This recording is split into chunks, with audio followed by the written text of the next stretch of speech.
I stood frozen in the hallway, a dish towel still slung over my shoulder, as my daughter-in-law's voice cut through the air like broken glass.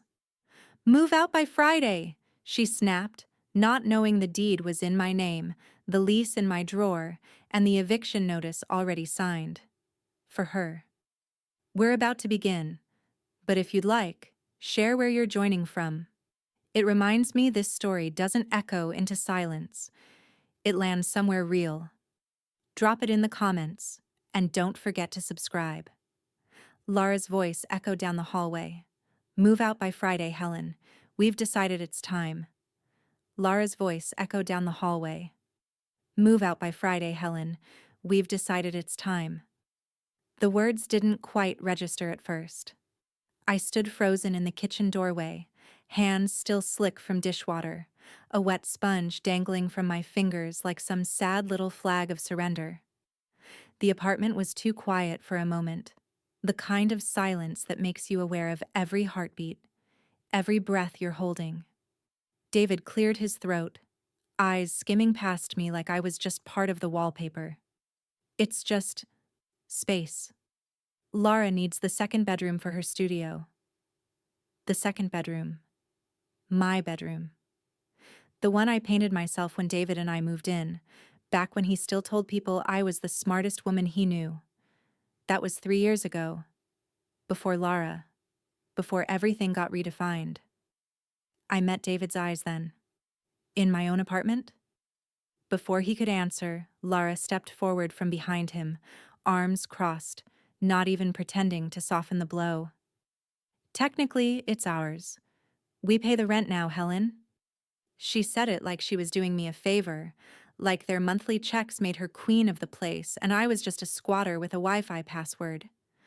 My pulse beat hard in my neck, but I kept my voice level. "Of course. Friday," I said. Then I turned off the faucet. Wiped my hands, walked right past them without another word. Behind me, David exhaled. Relief. Maybe guilt. But Laura's boots squeaked confidently on the hardwood as she followed him down the hallway. Their bedroom door closed with a solid final click. Across the hall, Joan must have been watering that damn fiddle leaf fig again, because the door creaked open just enough for her gray eyes to peer out. "You're too quiet for someone holding the ace," she whispered when I stepped outside to clear my head. I gave her a tired smile. "Not yet." Joan smirked, like she'd seen women like me before. She had. Joan had survived 2 divorces and a son who ran off with a cult in Taos. She'd told me once that after 50, women became invisible, and that invisibility was power, if you knew how to use it. I stepped outside into the stairwell, the air heavy with that late summer stillness. For a long moment I just stood there, feeling the cement under my feet, the rusted railing cool beneath my palm. My mind kept circling the same truth. They were pushing me out of my own life, and they thought I'd just go quietly. They didn't know about the lease, didn't know my name was still on it, didn't know that I never stopped forwarding the mail here, even after the divorce. David hadn't wanted to deal with the paperwork. He said it was cleaner if I just stayed on it a little while longer until things settled. Then Laura moved in, and suddenly, nothing needed settling anymore. Back in the apartment, I packed slowly. Not because I planned to leave, but because I wanted to see what they'd do if I played along. I folded my clothes with precision, not urgency. Put a small box of photo albums by the door. Laura passed by once and gave me a look, half smug, half confused, then said nothing. That night, I laid in bed wide awake, staring at the ceiling fan as it whirred on low. I listened to their laughter through the wall, muffled, careless. A bowl clinked in the sink. Someone turned on music. Somewhere between a sip of wine and the first notes of a Fleetwood Mac song, something inside me shifted. Friday wasn't moving day. It was reveal day. The next morning, I knocked on Joan's door. She answered in her robe, mascara smudged like always. "You change your mind?" "No," I said, But I need a witness. For what? I handed her the envelope I'd drafted overnight. Certified, notarized, and legally binding. For the eviction notice, I started with the coffee mugs. One by one, I wrapped them in newspaper. Quietly, precisely. The chipped one from Santa Fe went first, then the one David bought me for our first Christmas, still dusted with faint gold flecks. I made sure the boxes were visible from the hallway. Let them see me giving up. Laura watched from the living room, perched on the edge of the armrest like she thought it made her look casual. Her phone was in one hand, her gaze fixed on me like she was waiting for a moment worth recording. Want help? She asked, all sugar. No, I said, without looking up. A few seconds passed. Then she smirked. We'll pay for movers. Just let us know what you need. I folded the top of the box and taped it shut. You've paid enough already. That landed. She blinked. Tilted her head like she couldn't decide whether I was being gracious or bitter. She went with gracious. Easier to swallow.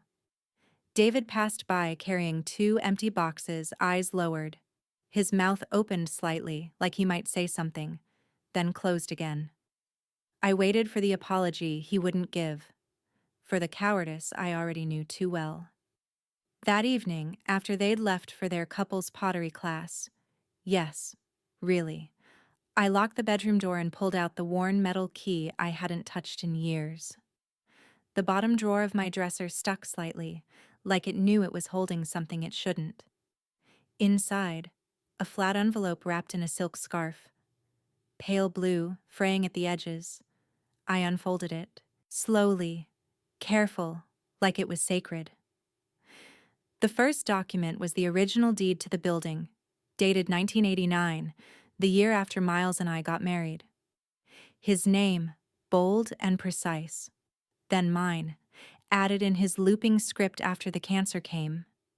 He made me promise I wouldn't sell it. Said it would keep me safe, no matter what happened. Next came the lease registry, all the units neatly listed. Unit 2B, tenant, David Whitaker. No mention of Laura. I ran my fingers over the paper, remembering the night David begged me to let him stay after the divorce. Said he couldn't afford a new place, that it was just until things leveled out. I had nodded, numb, thinking. Let him rot quietly in the guest room. Let him see what he gave up. I never told him the truth, never corrected the assumption that I had no claim. When he started paying rent, I deposited the checks without a word. Let him feel like the landlord was someone else, someone distant, untouchable. Joan knocked once, then let herself in with that old click of the latch she never fixed. She stepped into the bedroom like it was hers, eyes falling on the papers. Thought that's what you were sitting on, she said. I didn't answer. She picked up the building deed, nodding slowly. When are you going to tell them? I looked at the taped boxes by the door, the ones I'd packed like props. I imagined Laura flipping her hair and demanding a new key. David trying to bargain his way into staying. Neither of them ever once considering that they were standing in my house, living on my terms. I met Joan's eyes. When they finish showing me who they are, she gave a small laugh, sharp, approving. Well, that shouldn't take long. Later that night, I poured a glass of red wine and stood by the window. Across the courtyard, the lights from someone's TV flickered against their blinds. I could hear muffled laughter below, maybe from the Thai place on the corner. The city was humming like it always did, like it didn't care who was winning or losing inside these old walls. Behind me, the front door opened. Their voices carried, light, joking. David mentioned something about looking at paint samples for the studio. Laura laughed too loud. Then she said something that made my blood go cold. We should just kick her out early. What's she going to do? Call a lawyer? I didn't move. I didn't speak. I just sipped the wine, slow and measured, and watched their reflections in the dark glass. Let them keep talking. Tomorrow, I'd make my first call. The walls had always whispered in this place. Plumbing groans, heat pipes ticked like a metronome, and laughter floated through vents like it didn't know better. I used to think that was part of the charm. Now it just made the place feel haunted. Not by ghosts, but by entitlement. I was folding towels in my room when I heard the wine glasses clink. A small gathering. 3 voices, all women. Laura's giggle cut through the others like a fork scraping a plate. "She's been freeloading for years," she said. "It's actually wild. David's too soft to say anything, so I had to." Another voice chimed in, sharp and amused. "Wait, so she just lives there? For free?" "Oh no," Lara said, voice dropping theatrically. "Worse. She acts like she owns the place. Packs her little boxes like it's a funeral. It's exhausting." The vent above my dresser hummed softly, carrying every syllable. I sat down on the edge of the bed, towel in my lap. My hands were still damp from the linen spray I used, and I pressed them flat against the fabric to still their trembling. Across the hall, Joan knocked once before pushing my door open with the heel of her hand. "You hear them?" she asked. I nodded. "Through the vent." Joan sighed, leaning in the doorway, arms crossed tight like she was holding back something unladylike. "You sure you want to live under them another week? They're one white wine spritzer away from offering tours of your humiliation." I turned toward the dresser, where the deed still lay under the blue scarf, folded now but very much alive. My voice was steady when I answered. "A queen never leaves before the coronation." Joan let out a sound between a scoff and a laugh. And here I thought I was the dramatic one. I pulled out my phone and scrolled to a name I hadn't tapped in years. Raymond Fields, attorney at law. He'd handled Miles's estate and sent a sympathy card with the kind of handwriting that meant something. When the line clicked open, he picked up on the first ring. "Helen," he said, surprised. "It's been a while. Raymond, I need you to draft eviction notices. For 2 tenants." There was a pause on the line. Papers rustled in the background. "2?" he asked carefully. "Yes," I said. "Upstairs and across the hall." Another pause, longer this time. I could hear him putting it together, probably blinking slowly behind those tortoiseshell frames. "I'll need unit numbers and full names," he said finally. "Do they know who owns the building?" I smiled faintly. "Not yet." After I hung up, Joan let out a low whistle. "You're savage." I tilted my head. "You're on a month-to-month lease. You've been late 3 times this year." She didn't flinch. "I was hoping you hadn't noticed." "Oh, I noticed." Joan crossed the room and sat beside me, her tone shifting. "You know I'm not like them, right?" "I do," I said. "But this building isn't a refuge anymore. It needs to be reset." She nodded slowly. "Fair enough. Want me to poison their wine?" I laughed.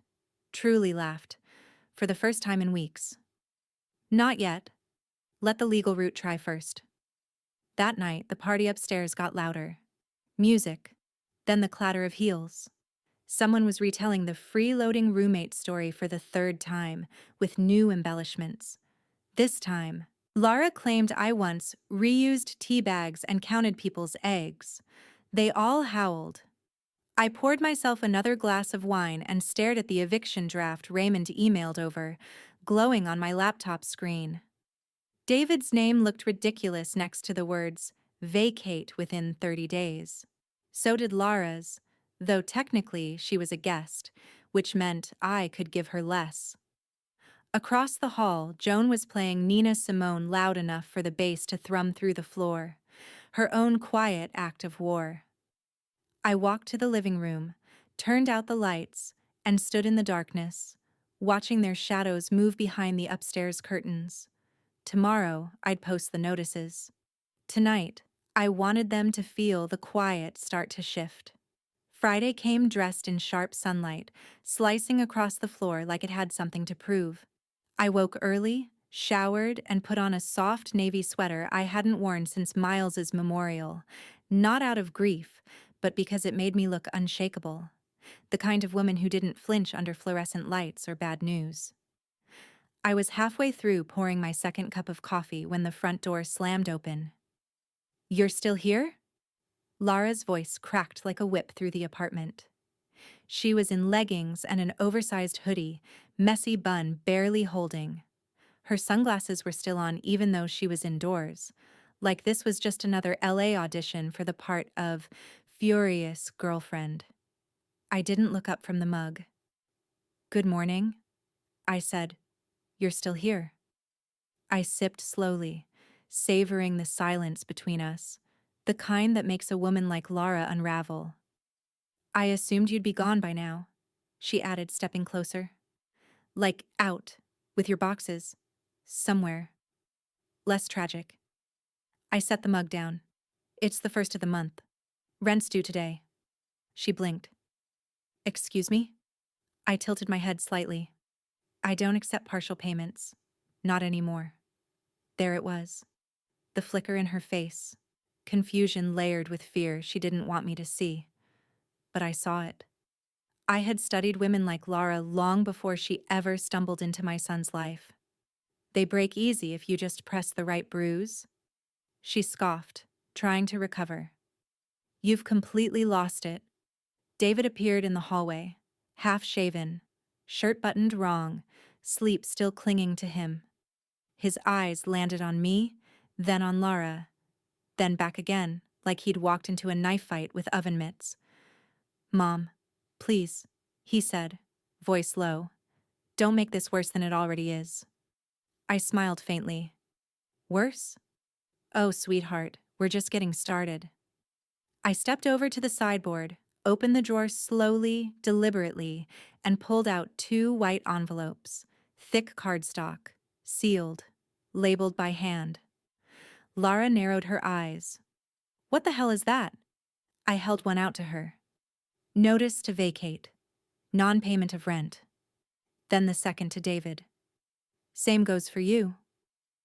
They didn't reach for them, just stared as if the envelopes might explode on contact. David's voice cracked. "You're evicting us." "I'm enforcing the lease," I said.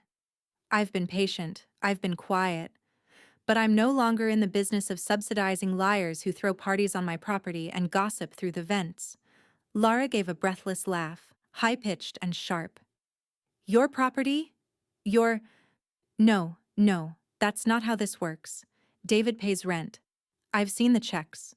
They go to some management company in the Heights." I took a small step forward. "I own the management company, Lara." She stopped laughing. I let the words hang there, unhurried and undeniable. David finally took the envelope from my hand, as if touching it would confirm whether this was real. He looked at my signature, then the letterhead. His fingers trembled. "You've been watching us," he said softly. "No," I said. "I've been waiting." Joan's door creaked open across the hall, her morning robe askew, mug in hand. She leaned in her doorway like it was a balcony seat at the opera. "You want popcorn?" she asked lazily. Lara whipped her head around. "You knew?" Joan sipped her coffee. "Honey," I guessed. I turned back to the kitchen, picked up my coffee again. "You have 30 days. Or 14, if you continue to act like squatters instead of tenants." David sat down on the bench by the door, burying his face in his hands. Lara just stood there, stunned, still trying to figure out which part of the script she was supposed to follow now that the director had changed. I reached for the newspaper on the counter, flipping to the crossword. Behind me, Lara's voice dropped an octave. "You think this is over? You don't know what I can do." Without turning around, I said, "You should be very careful about proving me right." Then I circled 3 down in black ink. Reckoning. 7 letters. David stormed into Raymond's office like a man betrayed, not by someone he loved, but by someone he never thought to question. "I need answers," he said, barely waiting for the receptionist to gesture toward the glass door. Raymond looked up from a stack of folders behind a desk too neat to be busy, his tortoiseshell reading glasses perched low on his nose. "Mr. Whitaker," he said calmly, "have a seat." "I'm not here to sit," David snapped. "You sent us a notice to vacate, my mother sent us a notice, and you signed it. So I want to know what the hell is going on." Raymond folded his hands. "What's going on is a legal landlord enforcing a lease." David blinked, jaw tightening. "No. What's going on is that my mother is having some kind of breakdown. She's never owned that building. She lived there with my dad before they divorced. That's it." Raymond removed his glasses and cleaned them slowly. "David, I've represented your mother's legal and financial interests for nearly 2 decades, including the estate of her late husband." "My stepfather," David corrected. Raymond's voice remained steady.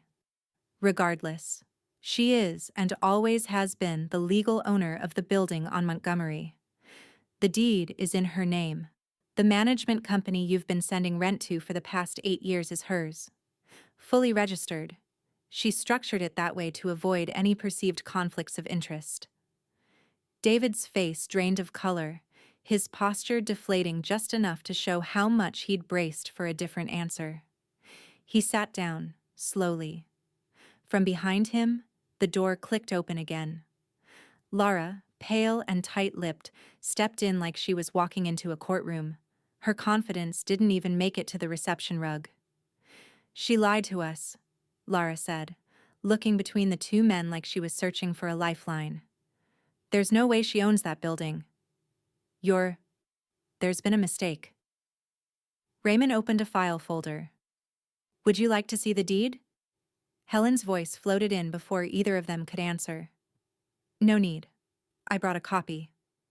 She stepped in, wearing black trousers and a gray wool coat that made her look like she belonged at a board meeting or a courtroom, but never, not once, like someone being pushed out of her home. She held a manila folder in one hand, closed with a silver clip. She didn't sit. She didn't need to. She laid the folder on Raymond's desk, opened it with the ease of someone who'd been ready for this moment long before her son learned to spell mortgage. "Here," she said, sliding the documents across the glass. "Title, management structure, lease registry, and payment history." Laura leaned over the desk, her eyes scanning furiously, mouth parting in disbelief. This can't be right." Helen didn't flinch. "You've been paying me rent through my company for 8 years." David stood slowly, taking a step closer to the desk. "Why didn't you tell us?" Helen turned to him, her expression measured but not unkind. "Because kindness doesn't require ownership, David. I didn't need to make you feel small to know who I was." She looked at Lara. "Until someone mistook that kindness for weakness." Lara sank into the chair beside David, eyes still fixed on the paperwork like it might change if she just stared harder. Helen stepped away from the desk and looked out the window. "I let you live in my home. I let you host dinners, throw parties, redecorate rooms you never paid for. And I stayed quiet, because I thought maybe you'd outgrow your cruelty." David's voice was small.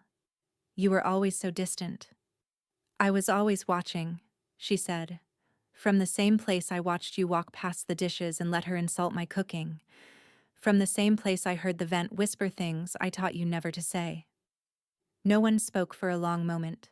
Then Raymond cleared his throat. "Legally, they have until the 30th. You may proceed however you choose after that." Helen turned from the window, her voice calm as a gavel. "I'll proceed tomorrow." And with that, she picked up the folder, tucked it under her arm, and left the room, leaving behind two people who had finally learned who they were living under. By the time I returned to the apartment, the air inside had curdled. Lara was pacing in front of the kitchen island like a cornered animal. Fast, sharp turns, one hand gesturing wildly while the other clenched her phone so tightly her knuckles went white.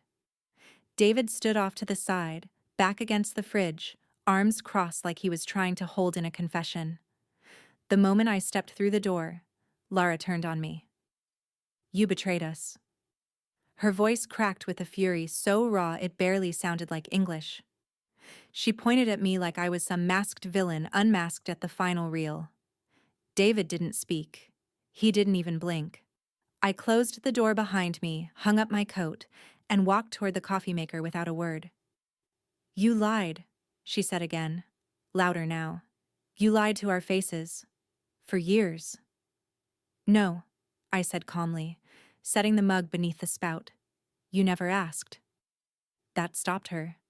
For a second. But then her laugh came, bitter, brittle, bouncing off the tile. Oh, please! What were we supposed to ask? Hey, Helen, do you secretly own the building while we pay rent like idiots to some made-up company? The machine hissed behind me. I let it fill the silence. David finally exhaled, but his voice was paper-thin when it arrived. It just feels like a long time to keep something like that from your own son. I turned to face him, coffee in hand. It wasn't hidden. It just wasn't offered. I sipped. There's a difference. Lara took a step forward, and for the first time, her voice dropped below fury, into something colder. So what now? She said. You get to evict us like we're squatters? That's your endgame? No, I said. I'm offering you both a choice. I reached into my bag and pulled out a crisp packet of documents, 2 copies, each stapled, labeled, itemized. You can stay, if you want. But you'll pay market rate for this unit, starting next month. David took the papers like they might sting. He scanned them quickly. This is almost double. Yes, I said, because that's what the apartment is actually worth. You've been living under a discount that expired the day I stopped being your doormat. Lara snatched the papers from his hand, skimming the numbers. We're not paying this, she snapped. This is extortion. I raised an eyebrow. It's a lease. You're welcome to take it to another attorney. She stepped toward me again, close enough that I could smell the wine still clinging to her breath from last night's little celebration. You really think you can bully us out of here? She said, quiet and venomous. You think this is just going to go your way? Like you're in some Netflix revenge drama? I didn't answer right away. I just looked at her. Really looked. Not the performative rage, not the mascara smudged from yelling in a car, not the designer hoodie that made her feel like she belonged in this city. I looked past all of it and saw the thing I'd been waiting for. Fear. I set the coffee down gently and walked to the window, my voice low but steady. You've spent years pretending you belonged in a home you never helped build, I said. You dismissed kindness, weaponized my silence, and called it entitlement when I asked for peace in my own kitchen. She crossed her arms, her nails digging into her forearms. This isn't over, she hissed. We'll fight this. I turned. Then we'll let the court decide. Behind her, David flinched at the word. Court. It was the one room where theatrics died quickly. The hallway felt colder when she stormed past me, slamming their bedroom door hard enough to rattle the glass. David followed, slower, without a word. I stood there a long moment. Then I picked up the coffee again, took a long sip, and walked to the drawer where I kept the file I'd never thought I'd use. Tomorrow, I'd call my contractor. The top floor was about to be vacant. The cease and desist arrived on Tuesday, delivered in a glossy red envelope like it was an invitation to a gala. Joan whistled low as I pulled it from the mailbox downstairs. That's not from the water company. I turned it over. No return address. Just an embossed seal that practically screamed billable hours. She actually did it, I murmured. Lara? I nodded. She hired counsel. Back upstairs, I slit the envelope open with a steak knife and slid the letter out. Thick paper, gold serif font, performative elegance, just like her. At the top, Merritt and Greaves, attorneys at law. Below that, a single accusation typed in bold, fraudulent concealment. Joan took one look and snorted. They brought a butter knife to a gunfight. Raymond agreed, though, as always, in a far more civilized tone. I've prepared the full ownership history, notarized, he said over speakerphone, the quiet clack of his keyboard in the background. I'll file a response first thing tomorrow, and if they really want to push it, we'll introduce the financial record. 8 years of clean, documented payments to your management company. It's textbook. She's not after the truth, I said. She's after attention. If she can't win the lease, she'll try to win the narrative. Raymond chuckled softly. And what's the current narrative? I looked out the window, where Mrs. O'Brien from 2D was gossiping with the guys from the corner deli. The entire building had heard about Friday's showdown by nightfall. By Monday, someone had printed Team Helen on a post-it and stuck it to the laundry room bulletin board. The truth, I said. Finally. Joan stuck her head in from the hall, holding a printout from her iPad. You've seen this, right? She tossed it onto the table. It was a screen cap from Laura's latest Instagram story. Now deleted, but not fast enough. Ever been bullied by a boomer landlord with control issues? Watch this space. I raised an eyebrow. Bold move, publicly insulting your housing provider during an active dispute.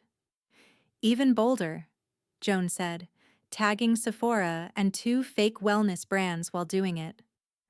I hadn't looked at Laura's socials in months, but now they were being dissected by everyone from floor 1 to 5. She's losing followers by the hour, Joan added. Apparently one of the yoga girls from 3C told her off in the comments. I didn't gloat. Not out loud, but I let the silence stretch long enough to savor the sound of her carefully constructed world beginning to tilt. Meanwhile, David. He'd been quieter than ever. When I passed him in the hallway that morning, he muttered a half-hearted morning, eyes flicking downward like he was ashamed of his own shadow. I stopped. David. He looked up, startled. You believe me now? He nodded slowly. I don't know what I believed before. I guess. I just didn't ask. I studied him for a moment, trying to find the boy I once raised in the man who now stood so unsure. You watched her scream at me. You laughed at her stories. That wasn't silence, David. That was consent. He looked down again. I know. I didn't need more than that. Regret was its own weight. As he turned to go, I added, some lessons cost pride. Others cost leases. He paused, halfway to the stairs. Do you hate me? No, I said. I just stopped making excuses for you. He nodded once, not in agreement, but in understanding, and disappeared down the steps. That night, Raymond's response went out in clean legal language. No concealment, no fraud, no merit. The documentation was airtight, and just to be thorough, he sent a courtesy copy to Laura's inbox, so she'd see it before her publicist did. By Wednesday, Laura's content had dried up. No recipes, no mood boards, no hollow captions about protecting your peace. Just silence. And silence, in this building, always meant a reckoning was brewing. Tomorrow, Joan said, they were hosting poker night downstairs. They want you at the table, she said. Winner calls next move. I smiled. Oh, I said, I already have. The court summons arrived on Friday morning. Thick envelope, hand-delivered by a courier who didn't make eye contact. I opened the door just as Lara strutted up the stairs behind him, yoga mat slung over her shoulder like a bayonet. She caught sight of the envelope in my hand and grinned like she'd just won the lottery. Well, well, finally you'll have to answer for your little manipulation. I didn't respond. I didn't blink. I just let her smile hang there, sharp and fragile. She paused at the top of the stairs, watching me like she expected me to crumble on the spot. I closed the door quietly, let her hold onto the illusion a little longer. That afternoon, I met Raymond at a tea house near Civic Center. He chose it, said the owner brewed pu'er the proper way. No sugar, no shortcuts. We sat at a corner table with sunlight filtering through bamboo shades, the world outside feeling blessedly far away. He opened his briefcase, pulled out a legal pad and a folder so thick it needed its own seat. "Timeline's tight," he said. "Hearing is set for 2 weeks from Monday. Civil court, standard procedure. But Merritt and Greaves are trying to build this into a public smear. You'll need to be composed, concise, factual, but firm." I sipped the tea. Earthy, almost medicinal. "You worried?" "Not even close." He tapped the folder. "You've got every paper, every signature, every payment trail. Laura and David both signed tenant agreements through your company. The LLC structure is legal and transparent. The building's ownership has never changed hands. We've got 8 years of rent receipts, all matching their lease terms." I leaned back in my chair. "Good." Raymond narrowed his eyes slightly. "But you've got something else, don't you?" I smiled. "Yes." I reached into my purse and pulled out an old iPhone, the one I kept in a drawer, still on Wi-Fi only, mostly for nostalgia. I'd charged it the night before. I slid it across the table, screen open to a thread of saved texts. He leaned in, reading, silently, his eyebrows lifted. "Laura, Oct 4, 2021. Thank you again for lowering rent for us when things got tight. We'll make it up to you, promise. Laura, Dec 18, 2021. You didn't have to, but we're so grateful for the grace period. You're honestly a godsend, Helen." Raymond let out a low, approving whistle. "That's poetic." "And admissible?" I asked. He nodded, already snapping a photo with his phone. "Absolutely. It directly undermines their claim that they were unaware of your role. A tenant thanking a landlord for lowering rent. It doesn't get clearer." I sat quietly for a moment, watching the tea swirl in the ceramic cup. There was something almost sad about it all. The way Laura had overplayed her hand. She could have taken the offer, kept her dignity, but some people don't know how to live without conflict. "She thinks this hearing is a battle," I said softly. "But it's a mirror." Raymond nodded. "And some people don't like what they see." Back at the building, Joan was waiting by the mailboxes, arms crossed, that sly smile already forming. "Word is out," she said. "The poker boys from 1A are printing free t-shirts. They're calling it Landlady versus the Influencer." I rolled my eyes, but couldn't help the laugh that escaped. "She really thinks she'll win," Joan added. "No," I said. "She thinks she's still the story." I stepped into the elevator, phone buzzing with a text from Raymond. Confirmed. Texts admissible. We're ready. As the doors closed, I caught one last glimpse of Laura through the glass lobby. On her phone again, probably lining up the next dramatic story for her shrinking audience. Let her post. Let her pose. The trap was set. The truth was dressed and waiting. The courtroom was smaller than I expected. Less law and order, more DMV with wood paneling. Still, the air carried that metallic hum of nerves and ambition. Lara sat at the plaintiff's table, spine straight, lips painted a defiant crimson.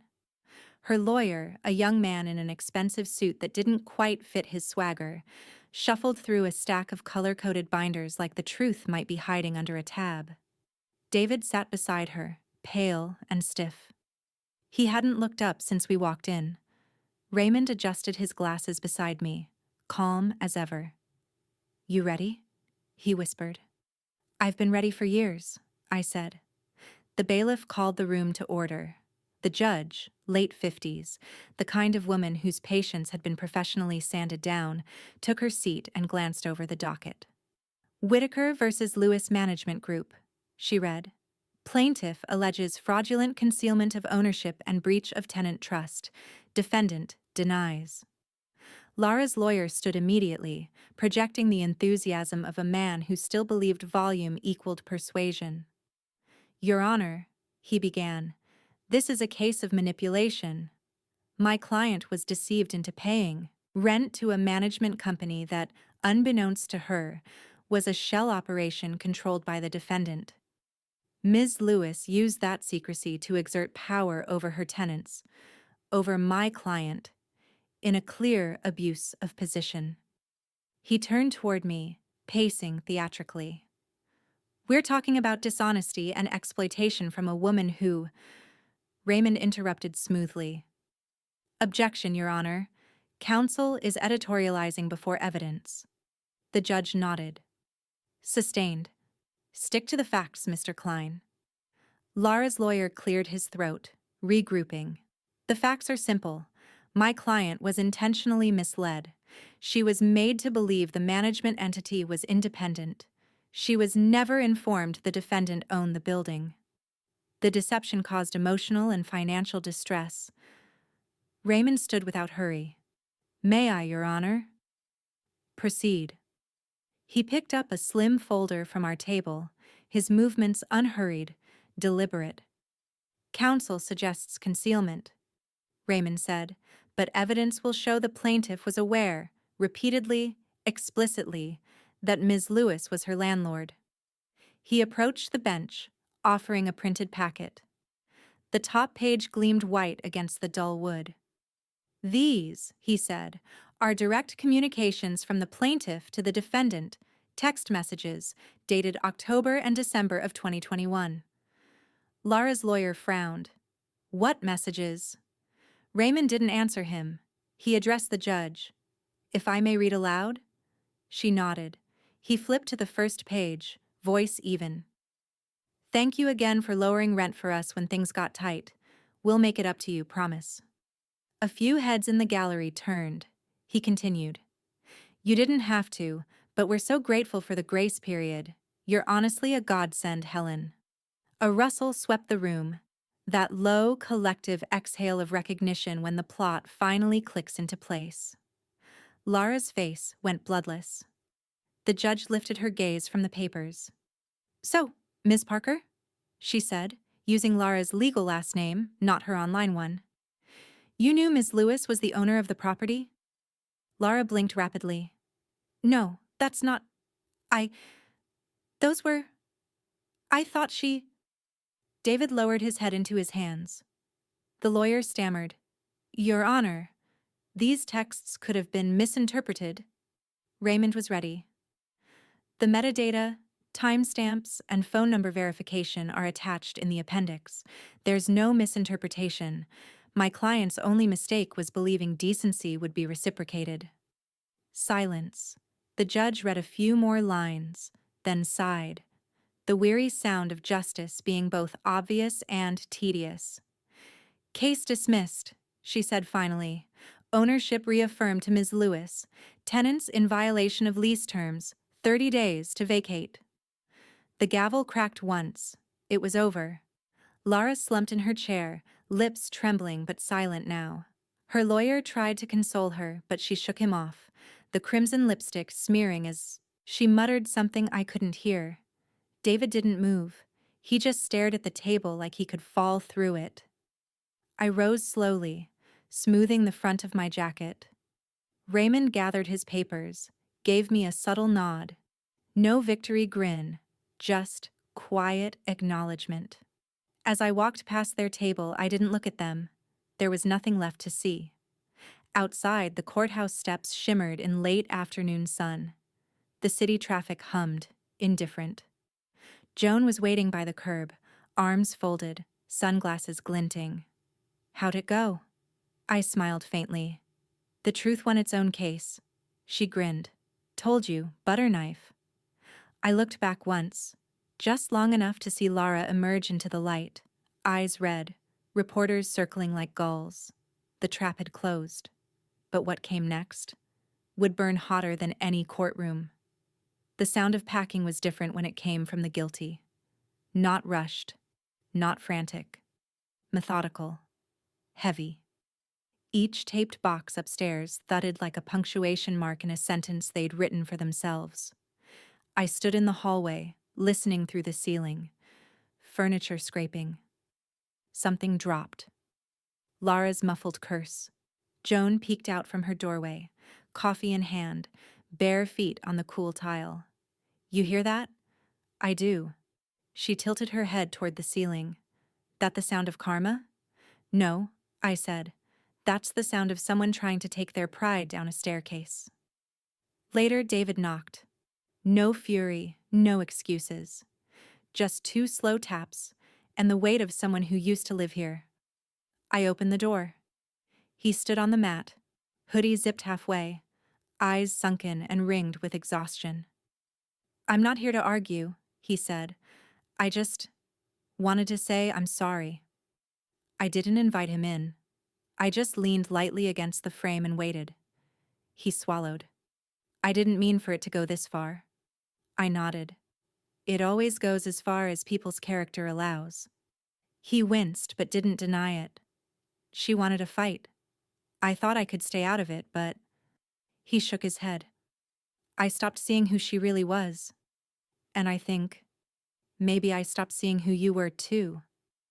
I looked at him a long moment. The man who used to sit at my kitchen table asking if I had basil. The boy who once cried because he broke a lamp and thought I'd stop loving him. You have 30 days, I said. Not 7. I'm filing the extension myself. He looked up, startled. Why? Because I want you to have time to look around and realize what you broke.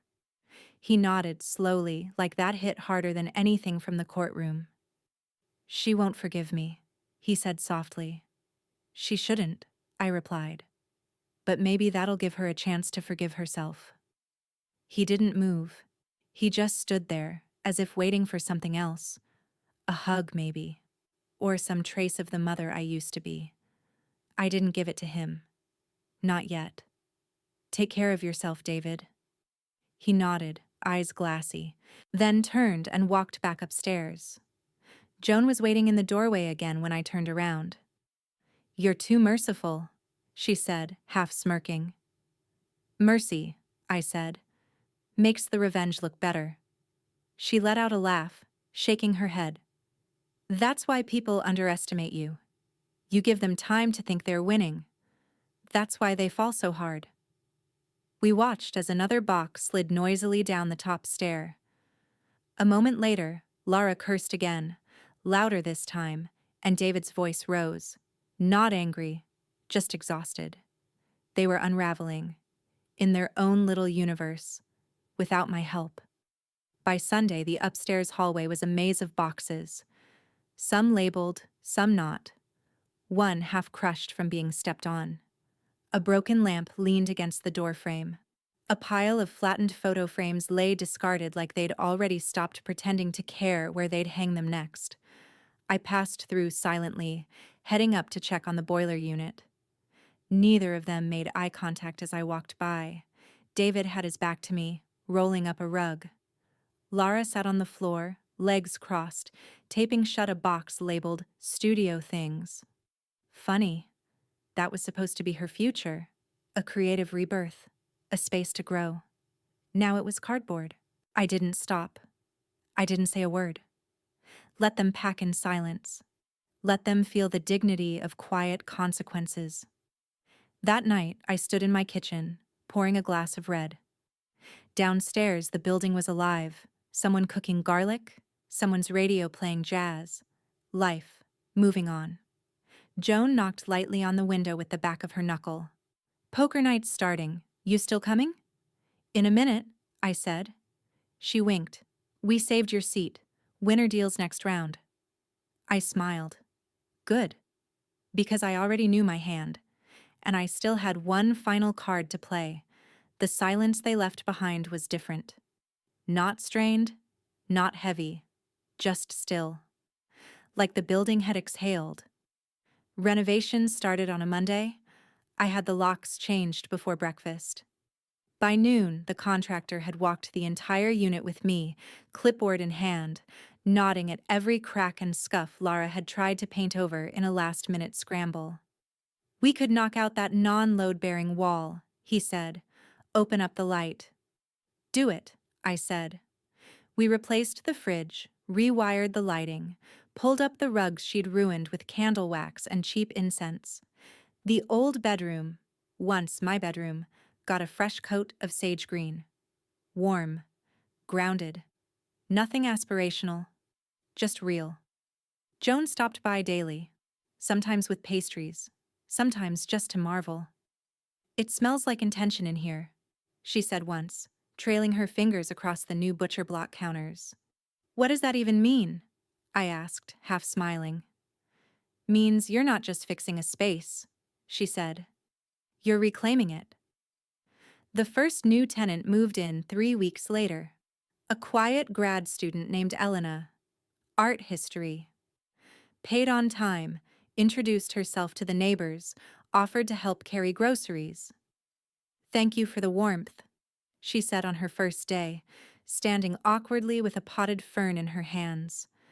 "It feels like a place I can exhale." I nodded. That's the goal. She didn't know the history, not the full mess of it, but the energy spoke for itself. She felt what had been cleared. Another unit went to a retired music teacher who played soft jazz through the walls instead of passive aggression. People watered each other's plants again, left books in the lobby, laughed in the stairwell. Something returned. Or maybe something was finally allowed in. David showed up twice that first month. Once with his hands in his pockets, the second time with a bag of hardware tools he clearly hadn't used before. "I can help," he offered, eyes lowered. I met him at the door of the vacant top-floor unit. We stood there a moment, in the quiet hum of afternoon light. "You want to help?" I asked. He nodded. "Then help by being a better man than before." He didn't say anything, but he stayed a while, helped paint the bathroom. Didn't complain when Joan gave him grief for the drip marks on the trim. He left with his head higher. Not proud, not yet, but straighter. Laura sent one email. Just one. Subject line: "Hope you're proud of yourself." The message was short. "You ruined my life. I hope the building burns with you in it." I read it twice, not because it stung. It didn't. But because I wanted to make sure I didn't miss even a flicker of introspection. There was none. I hovered over the reply button. My hands didn't move. No reason to. Then I hit delete. "No," I whispered, voice barely audible over the jazz echoing up the stairwell. "I didn't ruin it." I exhaled. I exposed it. By spring, there was no trace of them in the building, no peeling stickers on the mailbox, no forgotten yoga mat on the fire escape. Just ivy creeping up the brick, sunlight in new places, and a hallway that didn't hold its breath. Peace came slowly, not in grand gestures, just small ones. A repaired buzzer, a quiet evening breeze. My kitchen lit just right at dusk. Joan and I sat on the front steps one night with matching glasses of white wine, watching neighbors come and go. "You feel it, don't you?" she said. I nodded. "It's different now. It's better now." She tilted her glass toward mine, to earned endings. We clinked, we sipped. Inside, the dishwasher hummed. And for the first time in years, I didn't feel like I was sharing my home. I felt like I was living in it, and I hadn't even played my final card yet. The headline ran in bold, just above the fold, in that old serif font local news never bothered to update. "Elderly landlord wins landmark property case. Tenants' rights, ownership integrity, spark new debate." I nearly choked on my coffee when I saw the word elderly. Joan naturally framed the clipping.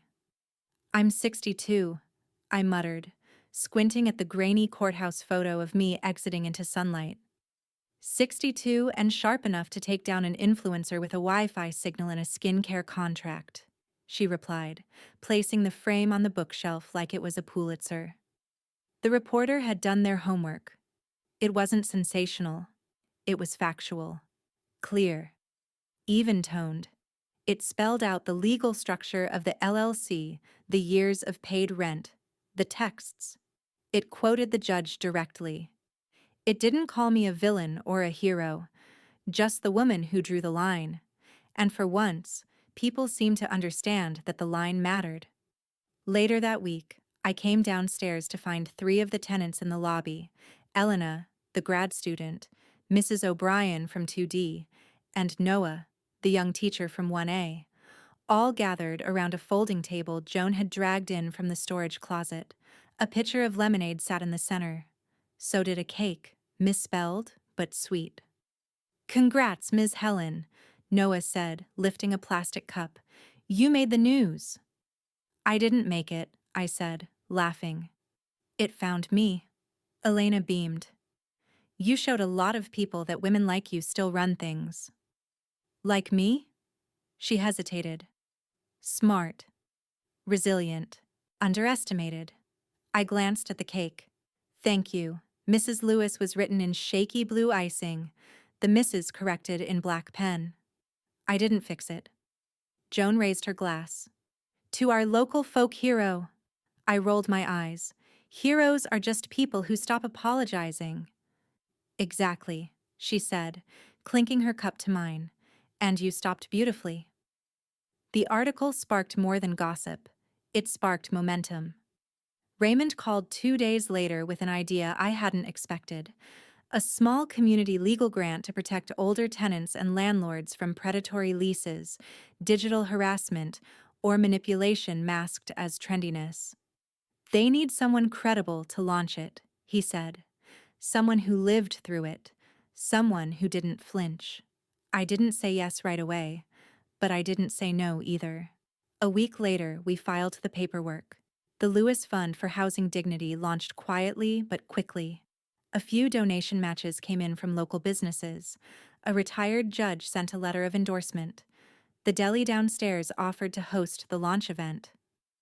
"Only if you say a few words," Joan said, adjusting the makeshift banner she'd thumbtacked to the wall near the cold cuts. "I'm not a speaker." "You didn't have to be to win," she said. "You just had to show up." The launch was modest: folding chairs, tea lights in old mason jars, Joan passing out ginger cookies. But every seat was filled. Faces I'd seen in elevators and mailrooms smiled at me like I was something more than their landlord, something closer. And then I saw him, near the back, standing quietly in a navy jacket that still had a security tag thread hanging from the sleeve. "David." He didn't interrupt, didn't wave. Just waited until the crowd had thinned and the banner had started to sag. When I finally stepped outside for air, he joined me beneath the awning. "I saw the article," he said. "Didn't think you'd agree to the spotlight." "I didn't," I said. "It found me?" He smiled faintly.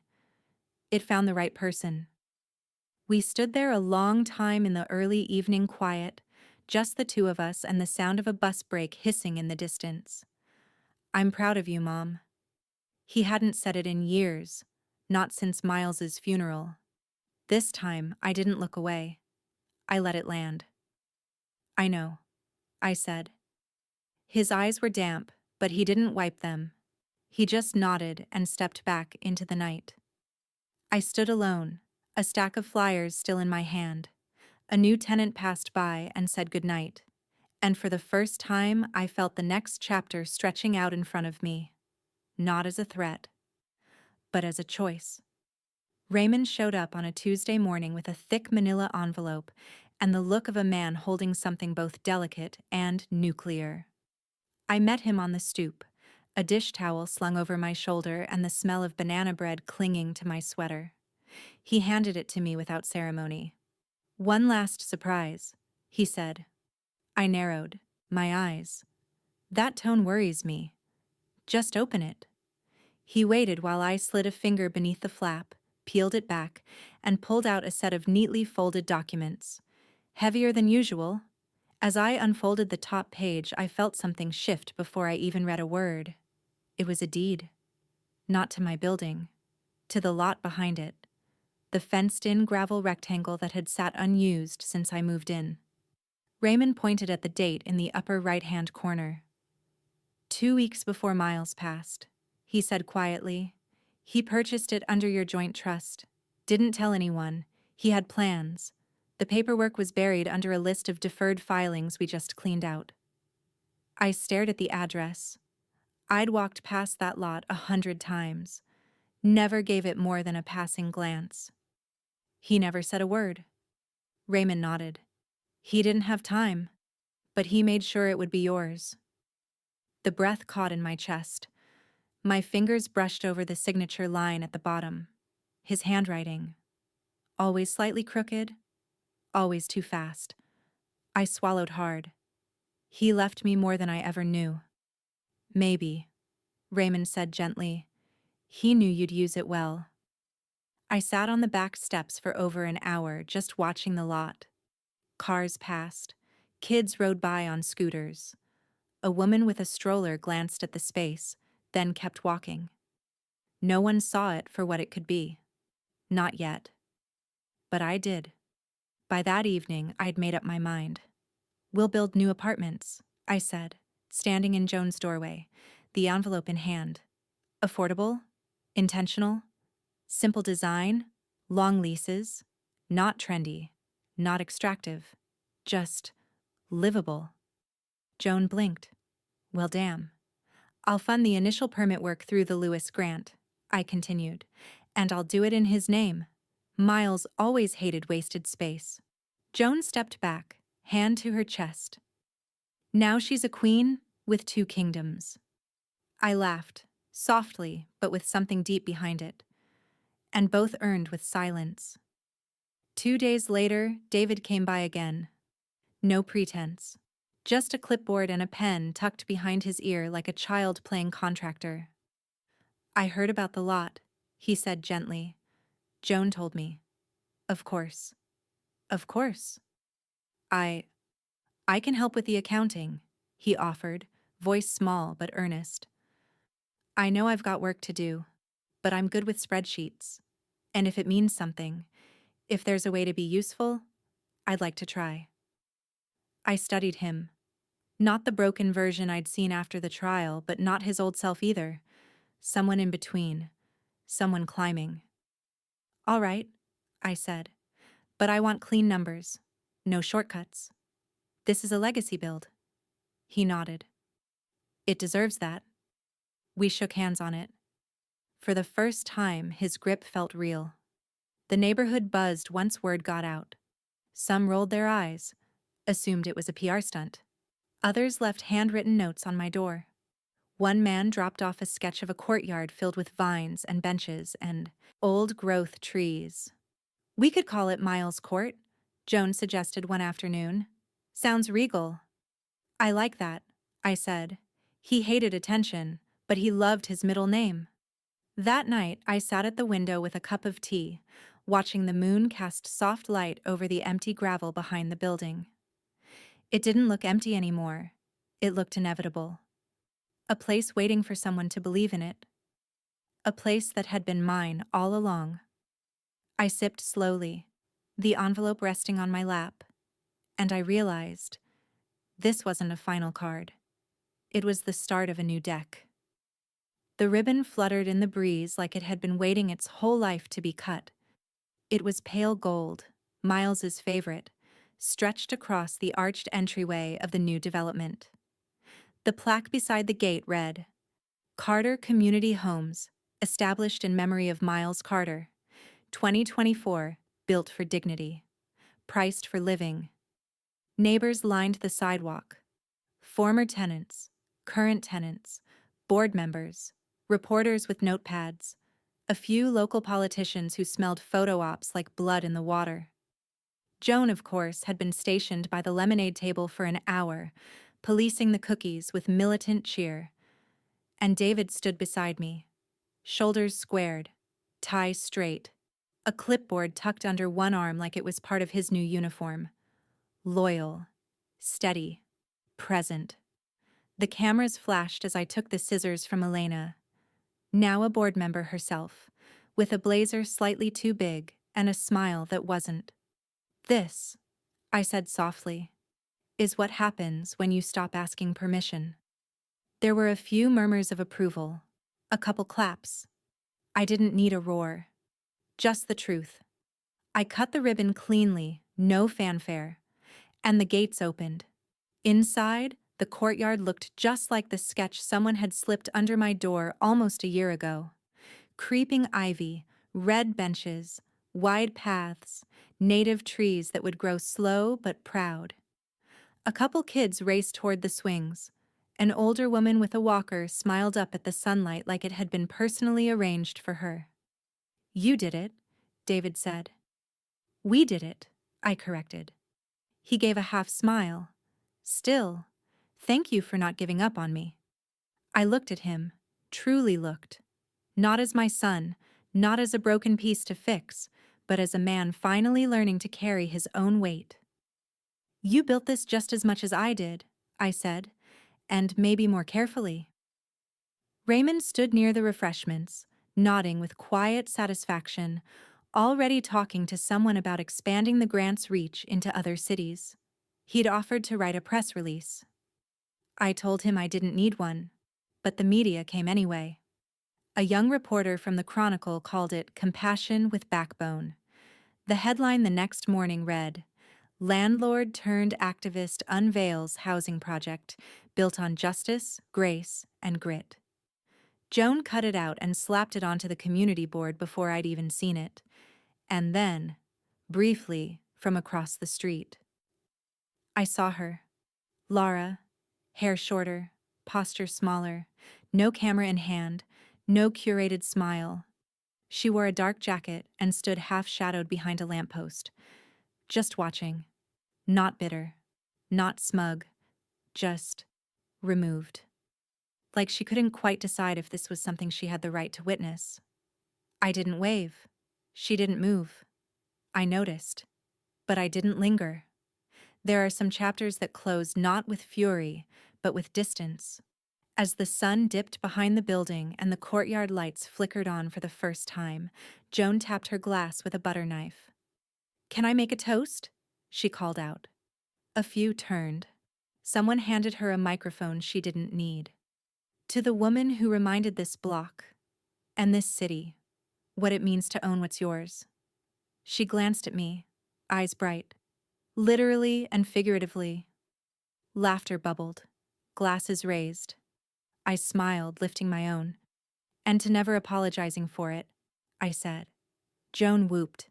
"Now that's our Helen." Music swelled faintly from someone's speaker.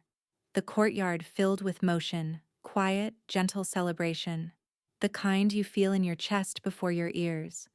And for the first time since all of it began, the eviction, the silence, the courtroom, the gravel lot.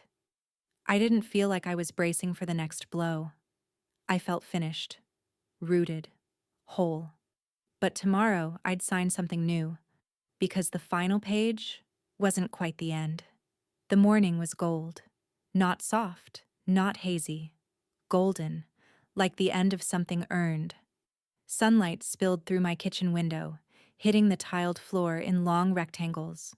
It warmed the table, lit the corners, made the stainless steel faucet glint like it belonged in a magazine. But this wasn't a showcase. It was mine. I stood in my robe, bare feet on the cool tile, steeping a mug of Earl Grey. The building was quiet, not tense, not watchful, just resting. The mail had already come. A small stack waited near the door, wrapped in a thin rubber band. I slid it off and thumbed through. One flyer, 2 envelopes for the Grant Foundation, and 3 rent checks, all handwritten, all addressed to Mrs. H. Carter, property owner. I ran my thumb over the ink. Not Lewis, not Helen Whitaker, not the woman they tried to erase, minimize, gaslight. Carter. Like the brass plaque now bolted into the courtyard wall. Like the man who once believed in me more than I believed in myself. I brought the stack to the table and sat down with my tea. From the drawer beneath the window, I pulled a small note card, thick linen paper, a blue border. I only used them for one thing. Noah, my grandson, now 11 and always hungry for stories I used to save for later. But later, I'd learned, is a dangerous word. So I wrote, never be ashamed of where you stand, especially if you built it. Not everyone will clap. Some will resent it. But buildings don't ask for applause. They just hold. I signed it Grandma H, folded it twice, and tucked it into the outgoing pile. The mug was still warm when I stepped into the hallway, barely 8 but already the building was beginning to stir. A door creaked open on 3. Someone sneezed on 1. The elevator dinged. I walked the length of the top floor, slowly, past newly painted doors, past planters in the windowsills, past a door marked laundry room where someone had pinned a comic strip about houseplants and tenants arguing over whose basil smelled stronger. It made me smile. The place didn't need me the way it once had, but it knew me, and that was enough. Downstairs, Joan waited at the stairwell landing, 2 takeaway coffees in hand and a pair of sunglasses on top of her head like a crown. Walked it all? She asked. Every floor. She handed me a cup. Feels different now. I looked out the front window, past the clean sidewalk and the ivy-covered gate. Beyond it, Carter Community Homes glowed with early sun. There was laughter already, a child's voice rising up like a song. It's not revenge anymore, I said. It's inheritance. Joan tilted her head. Same thing, just with paperwork. We laughed, the easy kind. I remember the first time I met Lara, she said, all teeth and curated sarcasm. I remember the first time she told me to move out, I said, like the kitchen had stopped belonging to me. Joan glanced around. Looks like you're still standing. I took a long sip of the coffee. Let it settle. She told me to move out by Friday, I said, not bitter, just remembering. But I built the place she had to leave behind. And that was the lesson. Not that I'd won, not that she'd lost, but that this place, these walls, this light, this peace, was never hers to threaten. It was mine to hold. And now, finally, to pass on.